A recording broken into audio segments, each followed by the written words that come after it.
Tonight, we have an extremely exciting and important episode of John Cullen Investigates. We're joined by a prestigious guest who I am honored to welcome back to the show, Dr. Judy Mikovits. Dr. Mikovits, how are you tonight? I'm doing wonderful. How are you, Jason? John? I'm very well. Very well, thank you. Thank you for joining us.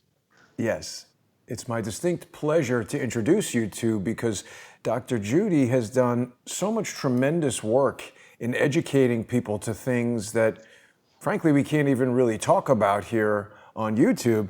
But people are aware that Dr. Judy has a very storied background, and she is now an author. She's co-authored a number of books. Plague of Corruption is available on Amazon now, and we're going to be talking a bit about her forthcoming book, Ending Plague, A Scholar's Obligation in the Age of Corruption. And regular viewers are, of course, familiar with John Cullen and his ongoing analysis of data from the CDC. We're not questioning the CDC or the WHO because YouTube hates that. We're actually helping share their information. Right, John? Well, we're just trying to shed some clarity. And I think the reason I'm so excited about this show tonight is Dr. Judy comes from a particular part of this world, the clinical aspect and working hands-on with all this stuff. I come from a very different part of the world. And before we even get into that, I think the audience needs to know that Dr. Judy and I are meeting for the first time right now. And part of the crowdsource the truth style that Jason likes to do is we don't do like a pre-call together and get to know each other. And so for the benefit of the audience, everything that I'm going to hear from Dr. Judy, everything that Dr. Judy is going to hear from me, you guys are going to get to see our faces as all this happens. So Dr. Judy has all this great information that we're all chomping at the bit to hear. And we have these observations that we've been making. And when I say we, Jason and I have been working on this thing for months. And our audience has been following along and keeping up with this. And the audience that is watching right now is well aware of your work. And in fact, I'd say many in the audience probably already have one or two, maybe 3 or 4 of your books already. So for those who don't know, Dr. Judy has a number of books out, right? And you've been on Crowdsource the Truth before with Jason. I don't know if that video is still available for view. They never last. YouTube takes them down. Right. So what we thought we would do in this show was, first of all, I think it's important that we address that all 3 of us who are here on screen right now, we are doing what we're doing kind of for the benefit of others. And if there are people who work at YouTube or Facebook or Twitter or whatever that are misconstruing this and think that our intentions are to stir up trouble or to create some sort of alternate narrative, I just don't understand why people would think that. Well, I think that Dr. Mikovits, 3 adults coming together that are experts in our fields, that are trying to shed light on what we believe are injustices. And I think for people that Dr. Mikovits, to think anything other than is, sorry to interrupt, John. It drives me nuts. Go ahead. Dr. Mikovits has had a long career of speaking unpopular truth, and she has been at the business end of the blunting forces of the powers that be. And we want to be very careful about what we discuss during this YouTube segment because we really just wanted to introduce the audience to tonight's topic, introduce the audience to Dr. Mikovits, and to encourage people to visit Amazon.com and purchase her books. Plague of Corruption is out now. People can pre-order Ending Plague. But I just want to brief both of you and make sure that I understand, John, what the purpose of tonight's show is going to be. Regular viewers will recall that you presented a video not long ago where you had discovered a lecture that was given by some of the scientists who were involved in a CDC effort to revive, to genetically reconstruct the 1918 influenza virus, to basically extract cell tissues from U.S. Army soldiers who had died in World War I of Spanish flu. And by taking genetic material from the lungs of these soldiers who were buried in permafrost and using CRISPR and other genetic engineering tools and techniques, they literally reconstructed the virus. And what we wanted to do was bring in Dr. Judy. She's a very experienced PhD. She's a virologist. She's done so much work. There is no doubt that Dr. Judy can help us understand some of the things that we're looking at as lay people. And that's what we basically want to get into tonight. The first question that I would ask, and I know, Dr. Judy, you weren't involved in this project. You're speaking just as a sort of an expert witness. But are you aware of a scientific purpose, or is one immediately obvious to you as far as resuscitating this incredibly dangerous virus? I don't see, 20 years ago, I'd have a different answer. I would say so that we could understand how it caused disease and prevent that from ever happening again. That you could understand at the molecular level. That's what I am, a molecular biologist and a biochemist. So we look at immune pathways. We look at who's the most susceptible, what the risks are. So you would want to know, why did people die? And so another thing your audience might think is fun is, you sent me, Jason, this outline of our discussion for today. I don't know, last night I was watching the football game. It was about 8 o'clock. And I'm like, whoa, no, I missed that email. And I looked at it. And I honestly knew only one of the sections on that. And so what I did is what I always do is I basically, called Dr. Rossetti, who is the lead author on Ending Plague, and said, okay, Frank, what can we learn from the 1918 outbreak? So let's make it a really good, benevolent reason of the CDC and say they want to prevent this from ever happening again. So the topics that you gave us is, okay, who were susceptible? What does all this mean? And I'll let John ask that. So let's give it a benevolent reason that we want to help. If we as scientists understand this, then we can do something. In fact, I pulled a book off the shelf from John Barry, and this is on my shelf. This is my office I'm in. It's a 1-bedroom apartment in Carlsbad where Dr. Rossetti retired, and I don't live here, but I travel here every now and again to work with him. So this book is called The Great Influenza, the epic story of the deadliest plague in history. So I thought, okay, well, and then I texted you earlier today or Skyped you, Jason, and said, hey, I didn't have time to read that last night, so this is going to be fun. So in the last 2 hours, Dr. Rossetti and I sat down as we always did, and this is what's really important, and said, hey, let's try to answer the questions. We're scientists. That's what we do. We understood how HIV caused AIDS, and therefore we prevent, there is no AIDS now. You don't ask about AIDS now. And you can marry these. Why? Because we understood, and this is one of the most important questions about our discussion. The infection is not the disease. SARS-CoV-2 is not COVID-19. There's essentially none that I could think of. There's no infectious agent that I can think of, including influenza in 1918, that was the sole cause of the death. So what else is going on? And that's the kind of question. So who, that you ask. So this is, SARS-CoV-2 doesn't cause COVID-19 because 99.8% of the people who get infected don't have any symptoms at all and certainly aren't dying. So what can we learn? I know. We're not here to talk about SARS. I don't want to go there because I'm afraid they're going to stop the video in the middle of it. Well, let's talk about the 1918 flu. That's what we want to talk about. We want to talk about it's 100 years ago. Right. And what happened then. because, and I'll tell you why. So why don't we go to the deck, Jason? So let me kind of put a frame around this because you kind of just jumped to the end. Okay. So talking about H1N1 and the resurrection of it is Right. the last thing we're talking about tonight. So that'll be with our patrons. Let Okay. me walk you through the agenda and explain kind of what we're doing. And certainly, like I said, I think you're a hero. I'm not here to put you on the spot. I'm here for you to check my math and help us understand, are we getting this right, the stuff that we've been looking at? Because what we're seeing is rather alarming, and it's all coming from the CDC and the WHO. Okay.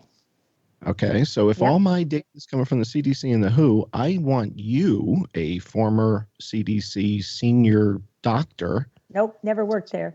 A former Oh, National Cancer Institute senior okay. investigator. All right, so that's important. Why don't we Yeah. talk about that? Okay, so can you explain to people the difference between where you did work and were you with Fauci, not with Fauci? Or what was the background story? Because that matters. No, never with Fauci. So I worked at the National Institutes of Health literally from the day I graduated from college, my first job, June 10th, 1980. And I went to the National Cancer Institute as a protein chemist to purify type 1 interferon, which is your frontline defense against all RNA viruses. Let's just put it that way, as simple as we can, or most. I don't want to say all because that we don't know that. And so against RNA viruses. And so it was thought, the cover of Time magazine, March 31st, 1980, it was the big if.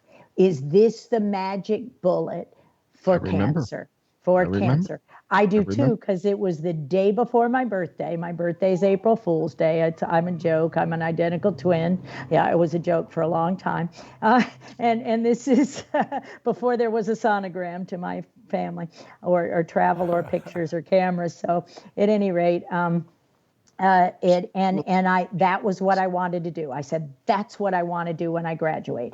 And so I took my chemistry degree and I went to the National Cancer Institute as an entry-level technician. This is a BA degree. And I started, this was a 22-year journey at the National Cancer Institute, where in 1983, I graduated from that job to a job called the Biological Response Modifiers Program. That was the first ever translational research institute. And it was, the goal was to use biological response modifiers, help our own immune system work better by any means. Peptide T was what we worked on. My colleague, Frank, our colleague, the late Candace Pert, developed, for AIDS and cancer at the time, because HIV/AIDS wasn't even an HIV/AIDS. It was an acquired immune deficiency. We didn't know there was an HIV associated, that some people, when they got that infection, they developed AIDS. So this, so you're early 80s. You're talking 1981, 82. Correct. You're talking 83 in that time frame. Correct. Right? And Dr. Judy, when yeah. I look up the National Cancer Institute, it's telling us that it's part of the NIH. So Correct. didn't Dr. Fauci have some supervisory role over what you were doing, or was he involved in any way at all? No, because the NIH is the National Institutes of Health. There are 22 of them. One of them was the National Cancer Institute. So I worked for the National Cancer Institute from 1980 to 2001, when I got married and moved to industry in California. So the National Institute of Allergy and Infectious Disease was where Dr. Fauci always worked. So but they were collaborating. Dr. Rossetti, my boss, I'm 22 years old, remember, 22 to 25. My boss, in that first 3 years when Dr. Fauci and I had that interaction, everyone's talking about, where he called me up and threatened me. Well, my boss was Frank Rossetti. And my boss was my boss until I took a job, as the last job I had, it was the director of the Lab of Antiviral Drug Mechanisms. And this was an internationally acclaimed job. What my job was to understand AIDS-associated malignancies, develop a program for early diagnosis, mechanism of action, and therapies, immune therapies or drug therapies. And immune therapies What is at the heart of what I'm passionate about doing and continue to do. I isolate natural products from plants. That was my other first job there, in plants and proteins, biological response modifiers. How do we teach your own immune system to work? So the CDC is not part of the NIH, but it's part of the HHS, Health and Human Services. So they're parallel, where the Centers for Disease Control, the FDA, and the NIH work together. And that's what we see working together, as the Health and Human Services. How are we supposed, the Centers for Disease Control is primarily charged with understanding disease outbreaks and eradicating them. The FDA is Food and Drug Safety primarily, but we know they failed in their job. But anyway. You're at NIH, and you're at the cancer part of NIH. Fauci's over at the NIAID, and National Institute of Allergy and Infectious Disease. They're like sister divisions, and you said there's 22 of them. Correct. So you're in one of them, he's in the other one, but they're both, all these 22 NIHs, who do they roll up to? If not do they roll up to? They roll up to, the head of HHS is, at this time, is Francis Collins. I don't remember who, NIH. The head of HHS, the oversight of HHS, is the Senate Majority Leader, or the government, the highest levels. They control that. Yes, that's a picture of Francis Collins. So he's the boss of everybody. But these institutes, we collaborate. So, for instance, in HIV/AIDS, heavy collaboration with the National Heart, Lung, and Blood Institute, just as we did with our discoveries of the XMRVs in 2011. It's very important, because what we learned was that susceptible populations weren't who we thought they were in HIV/AIDS. They weren't solely gay men, IV drug users, and prostitutes. They could also, the virus could be transmitted through a contaminated blood supply. And because it's blood cells, white blood cells, that get infected by retroviruses. So so we work together, we collaborate. So in 1984, the NIAID, because of course, it was thought that the cause of AIDS, because of the clusters of disease and the way it went about, was infectious, but it was associated with cancers. And in fact, we there, Dr. Rossetti, Dr.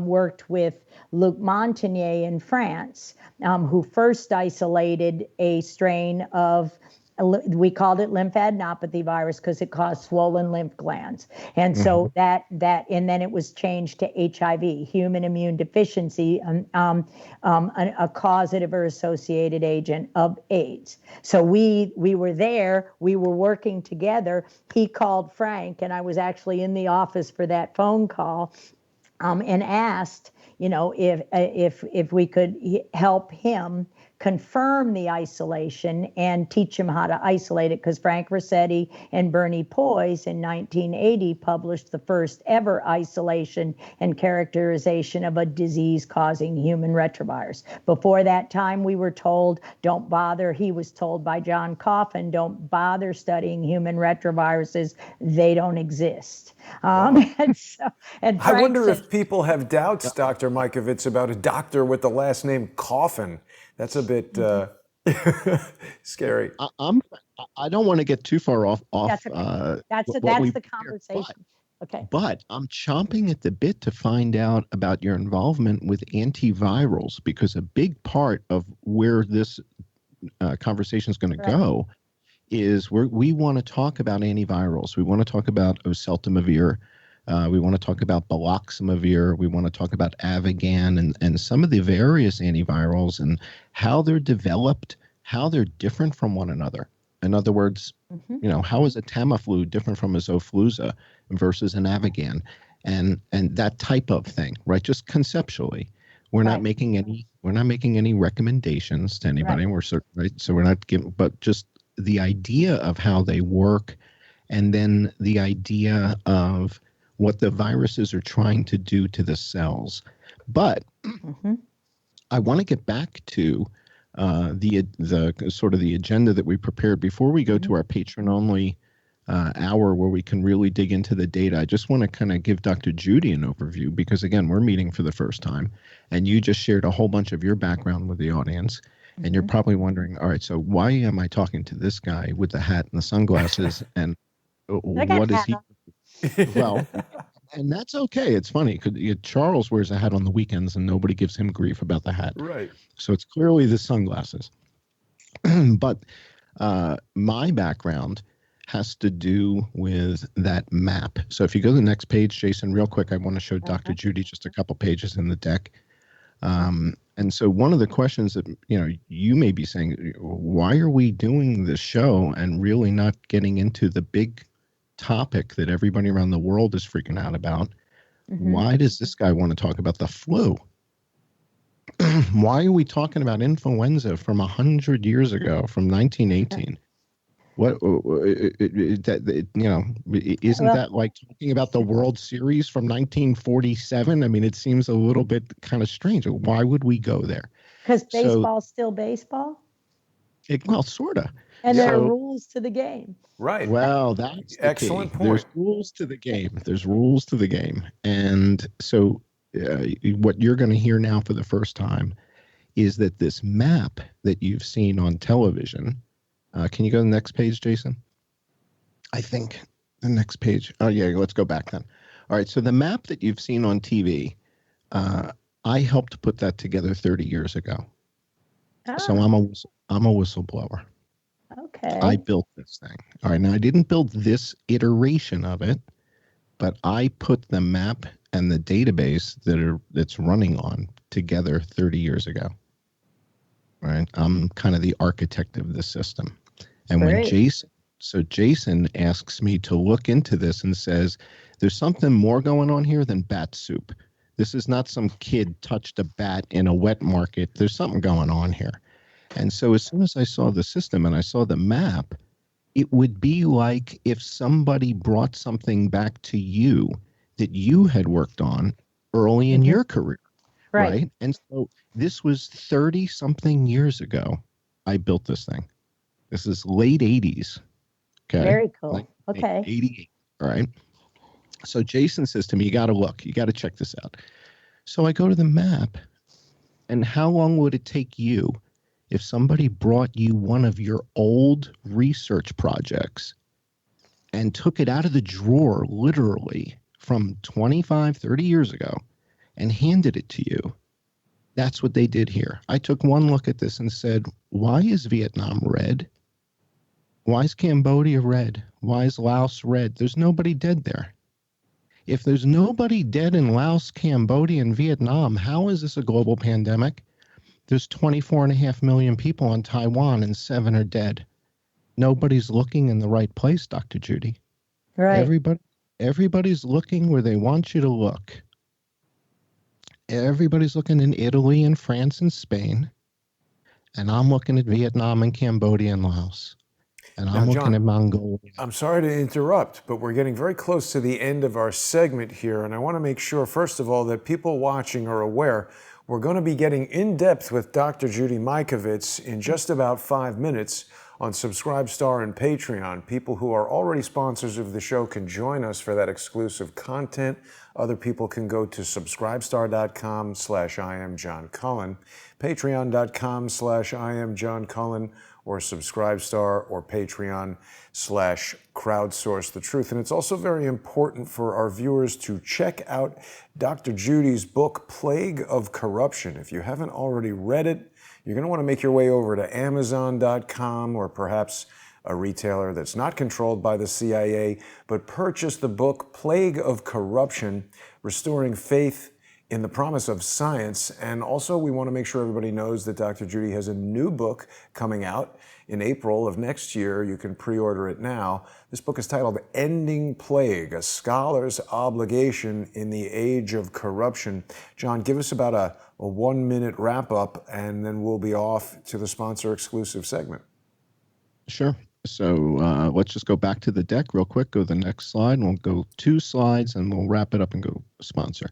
So Dr. Judy, I spent the early part of my career at Oracle, Ah, and I went into the CDC's database, and it's open. I didn't have to hack it. It's wide open to the public. So there's no laws that have been broken here. And that's kind of what makes me a threat, mm-hmm. is I haven't broken any laws. Right, I just went in and got the data, and it's wide open. right. And we started breaking it down. And Jason, if you go to the next slide, what happened was Laura Ingraham from Fox News tweeted it and Oh, said, why are we closing the schools if there's 39 kids in the country that are dead between 5 and 14 years old? And at the time it was 31, now it's 39. So we were breaking the data down in a way that no one was doing. We were going to the CDC and going mm-hmm. to the mortality and getting the data, not from the doctors, but from the coroners. And so what we're going to share with you tonight are our observations from the data that we've been pulling, but not so much on coronavirus. I just wanted you to see this just to know that's kind of where I have been working for the last 10 months, is on this. But I wanted to talk to you about the Spanish flu, about H1N1 from 1918, and about the reconstruction of it that went on at Walter Reed. Dr. Jeff Taubenberger and Reed, the work that they did to recreate that virus. We've got a bunch of video clips already queued up for tonight for our patrons. So we've got about 5 or 6 different video clips. We're going to be talking about cytokine storms and the fact that the cytokine storm, which is one of the defining characteristics of this current pandemic, was also a defining characteristic of the Spanish flu. So these are the things we're going to dig into, and this is where we want you to help us comprehend this, because we just sort of have like data point, data point, data point, and we think you're the one that's going to be able to just tie this together and go, oh my God, how did you guys find this stuff? Because this is compelling. So We've got to make the switch here over to this sponsor exclusive platform. We were just about out of time. So I want to thank everybody for tuning in, and we'll be back with Dr. Mikovits in less than 5 minutes. Join us on Patreon and Subscribestar. Thanks for watching, everybody.